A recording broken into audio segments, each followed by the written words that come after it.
अमरीकी सदर ट्रंप ने स्टेट ऑफ द यूनियन खिताब में मुल्क की मफाद में बाहमी अफ़हाम तफ़हीम की जरूरत पर जोर दिया।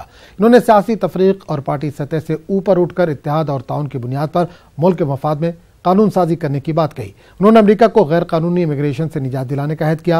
इन्होंने मुआशी तरक्की का खुसूसी तौर पर जिक्र किया और कहा कि बेरोजगारी के आदाद कम तरीन सतह पर है, जबकि शरह नमो खासी बेहतर है। अपने खिताब में ट्रंप ने ऐलान किया कि फरवरी की 27 और 28 तारीख को वो शुमाली कोरिया के सदर किम जोंग उन से वियतनाम में मुलाकात करेंगे।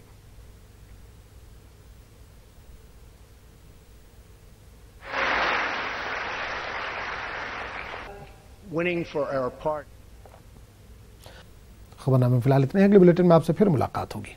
आदाब।